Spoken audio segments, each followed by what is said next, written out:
Le centenaire du premier génocide du XXe siècle. En 1915, près d'1,5 million d'Arméniens avaient été tués par les Turcs. François Hollande assistera aux commémorations.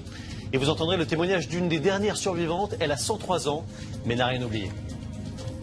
C'était il y a 100 ans, en 1915, alors que la Première Guerre mondiale faisait rage, le début du génocide arménien. Les commémorations vont commencer demain. François Hollande sera présent. Et aujourd'hui, l'Église d'Arménie a canonisé les 1,5 million de victimes. Il reste évidemment très peu de témoins de l'époque. Pierre Grange et Jean-François Monet ont rencontré l'un d'entre eux, une femme dont les souvenirs ne se sont jamais effacés. C'était il y a un siècle, et Silvar Datadjian était déjà née. Elle vient de fêter ses 103 ans.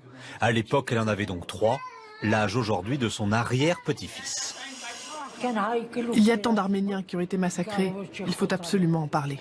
Ses parents ont fui jusque dans ces villages reculés tout près de la mer pour échapper au massacre. Les soldats ottomans avaient déjà assassiné son oncle. Il y avait une rivière avec des ponts. C'est là que les Turcs ont jeté le corps de mon oncle.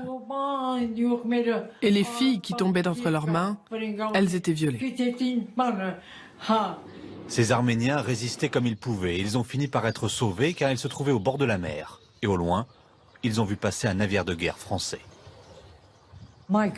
Ils ont enlevé leurs chemises et les ont agités avec des bâtons. Le bateau s'est approché et le prêtre a dit « Nous sommes à bout de force, on va tous finir jetés à la mer ».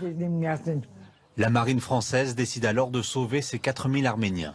Parmi eux, sur le navire, il y a Silvar Datadjian. Les Français vont les emmener très loin, en Égypte, dans un camp de réfugiés. Les Turcs ne reconnaissent pas le génocide, car ils savent qu'ils devraient payer des réparations. Il y a eu 1,5 million de morts, d'après les recherches des Arméniens. Aujourd'hui, le mémorial du génocide accueille les descendants des survivants. Comme cet homme. Sa mère, encore bébé à l'époque, a été recueillie dans un orphelinat. Les autres membres de sa famille ont tous été assassinés par les Ottomans. Les Arméniens n'ont jamais été coupables de rien. Les coupables, c'était eux. Ils nous ont massacrés.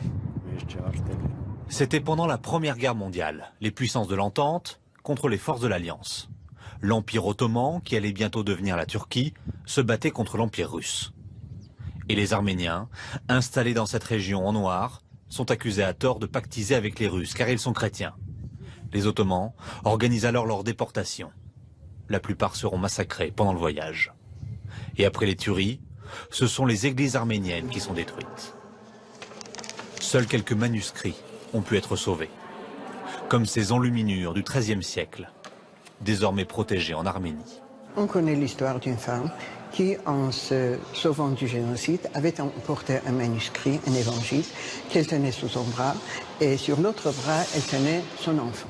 Et aujourd'hui, voilà la frontière entre l'Arménie et la Turquie. Les deux pays se tournent le dos. La dernière église arménienne, une frontière fermée, infranchissable, et au loin, les minarets turcs et le mont Ararat, la montagne sacrée des Arméniens, désormais en Turquie. Il y a aussi des églises arméniennes de l'autre côté, sur le territoire turc. Elles sont aujourd'hui à l'abandon, et les Arméniens ne peuvent pas traverser la frontière pour aller visiter ces sites sacrés.